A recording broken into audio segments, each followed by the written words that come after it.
بسم اللہ الرحمن الرحیم الحمد للہ والصلاة علی اہلہا اما بعد۔ آج میں آپ کے سامنے فتنوں کے تعلق سے کچھ حدیثیں رکھنا چاہتا ہوں، خاص کر وہ فتنے جو مسلمانوں کے درمیان میں ہوں گے۔ ہم لوگ فتنوں کا لفظ سنتے ہیں تو ہمارا ذہن جاتا ہے دجالی فتنوں کی طرف، ہمارا ذہن جاتا ہے حضرت مہدی کے زمانے کے فتنوں کی طرف، نہیں بلکہ اس سے پہلے جو فتنے آئیں گے وہ کیا فتنے ہوں گے۔ میں سب سے پہلے ترمذی شریف کے حوالے سے حدیث کا نمبر ہے 2172۔ اس حدیث کے اندر حضرت نبی پاک صلی اللہ تعالیٰ علیہ وسلم نے اپنی امت کو کیا سمجھایا ہے وہ میں آپ تک پہنچانا چاہتا ہوں۔ حدیث اس طرح ہے کہ حضرت نبی پاک صلی اللہ تعالیٰ علیہ وسلم نے ایک دن لمبی نماز پڑھی تو صحابہ کرام کو حیرت ہوئی کہ نبی پاک صلی اللہ تعالیٰ علیہ وسلم اتنی لمبی نماز نہیں پڑھتے تھے، کیا بات ہے اتنی لمبی نماز پڑھی؟ تو جب صحابہ کرام نے پوچھا کہ آقا آپ نے لمبی نماز پڑھی تو آقا صلی اللہ تعالیٰ علیہ وسلم نے فرمایا آج میں نے امید اور خوف والی نماز پڑھی۔ کیا مطلب؟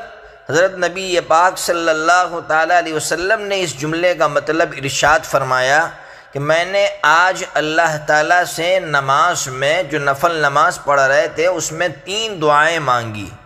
پہلی دعا یہ مانگی کہ اللہ میری امت کو قحط سالی میں مبتلا مت کرنا۔ اللہ تعالیٰ نے یہ دعا قبول کر لی کہ ٹھیک ہے میں آپ کی امت کو قحط سالی میں مبتلا نہیں کروں گا۔ دوسری دعا کی کہ اللہ میری امت پر دشمن کو اس طرح مسلط مت کرنا کہ وہ میری امت کو جڑ سے اکھاڑ کر پھینک دے۔ اللہ تعالیٰ نے فرمایا جاؤ تمہاری یہ دعا بھی قبول ہو گئی۔ تیسری دعا فرمائی کہ اللہ میری امت آپس میں نہ لڑے۔ اللہ تعالیٰ نے اس دعا کو قبول نہیں فرمایا۔ کیا مطلب اس کا؟ اللہ تعالیٰ نے اس دعا کو قبول نہیں فرمایا، اس کا مطلب یہ لکھا ہے علماء نے کہ اللہ تبارک و تعالیٰ یہ کہنا چاہتے تھے کہ میں امتحان لوں گا کہ یہ مسلمان آپس میں لڑتے ہیں یا نہیں لڑتے ہیں، مسلمان آپس میں ایک دوسرے کو معاف کر دیتے ہیں یا لڑتے ہیں۔ اگر لڑتے ہیں تو پھر یہ ایک بہت بڑا فتنہ بنے گا، اور ظاہر سی بات ہے کہ فتنہ بہت سارے حالات کا دروازہ کھول دیتا ہے، فتنوں کا دروازہ کھول دیتا ہے۔ اس لیے اس حدیث کی روشنی میں ہم اپنا جائزہ لیں کہ آج ہم لوگ آپس میں کتنا لڑ رہے ہیں، چھوٹی چھوٹی چیزوں میں ہم آپس میں کیسا لڑ رہے ہیں، اور کن چیزوں کے معاملے میں لڑ رہے ہیں وہ میں آگے اس کے بعد کا جو پارٹ ہوگا اس میں بتلاؤں گا۔ ابھی ایک اور حدیث سناتا ہوں کہ مسلمانوں میں آپس میں جھگڑے ہو تو مسلمان کو کیسا ہونا چاہیے، کس طرح رہنا چاہیے۔ حدیث کا نمبر ہے 2192۔ حضرت سعد ابن ابی وقاص رضی اللہ تعالیٰ عنہ جو حضرت نبی پاک صلی اللہ تعالیٰ علیہ وسلم کے ماموں ہے، وہ فرماتے ہیں کہ حضرت نبی پاک صلی اللہ تعالیٰ علیہ وسلم نے فرمایا تھا کہ فتنوں کے زمانے میں جو شخص بیٹھا ہوگا وہ کھڑا ہونے والے سے بہتر ہوگا، اور جو کھڑا ہوگا وہ چلنے والے سے بہتر ہوگا، اور جو چلنے والا ہوگا وہ دوڑنے والے سے بہتر ہوگا۔ کیا مطلب اس جملے کا؟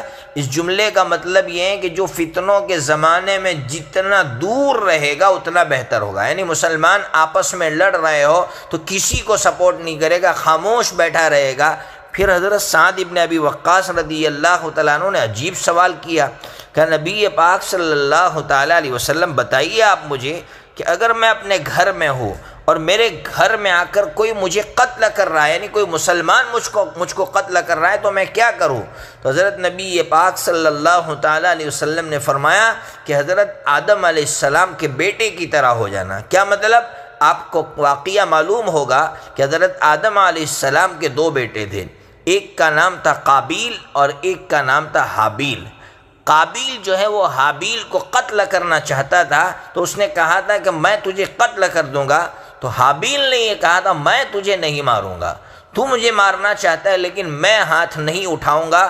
تو حضرت نبی پاک صلی اللہ تعالیٰ علیہ وسلم اپنی امت کو یہ سمجھانا چاہتے ہیں کہ اگر کوئی مسلمان آپ پر حملہ کرتا ہے یا مسلمان آپس میں لڑ رہے ہیں، کوئی مسلمان آپ کو مارنا چاہتا ہے، کوئی مسلمان آپ کو گالی دیتا ہے، آپ کو برا بھلا کہتا ہے، تو آپ اس کو برا بھلا مت کہیے، آپ چھوڑ دیجئے، اس معاملے کو اللہ کے حوالے کر دیجئے۔ اللہ رب العزت بڑا انعام عطا کرے گا، بڑی عزت عطا کرے گا۔ اس لیے ان احادیث کو سامنے رکھ کر ہم آج سے عہد کر لیں کہ ہم کسی مسلمان سے بدلہ نہیں لیں گے۔ وہ مسلمان خواہ ہمیں گالیاں دے، وہ مسلمان ہمیں ذلیل کرے، ایک بات میں ہمیشہ کہتا ہوں، آپ کو کام آئے گی کہ اللہ عزت دینے والا ہے، اللہ ذلیل کرنے والا ہے۔ دنیا میں کسی کی گالیاں ہمیں ذلیل نہیں کر سکتی ہے، کسی کی تعریفیں ہمیں عزت نہیں دلا سکتی ہے۔ جب ہمارا یہ ایمان ہے تو پھر آج سے عہد کر لے کہ کوئی میرے بارے میں پلاننگ کرے گا، سازشیں کرے گا، میں کبھی بھی اس سے بدلہ نہیں لوں گا، اس کی غیبت نہیں کروں گا، اس کی برائی نہیں کروں گا۔ اللہ رب العزت عزت کی زندگی عطا فرمائیں گے۔ اللہ کرے کہ مسلمانوں میں سے یہ فتنہ ختم ہو آپس میں لڑنے کا، اور مسلمان آپس میں مل جھل کر رہیں، مسلمان یکجٹ ہو جائے۔ اللہ رب العزت اس کے لیے ہم سب کو قبول فرمائے۔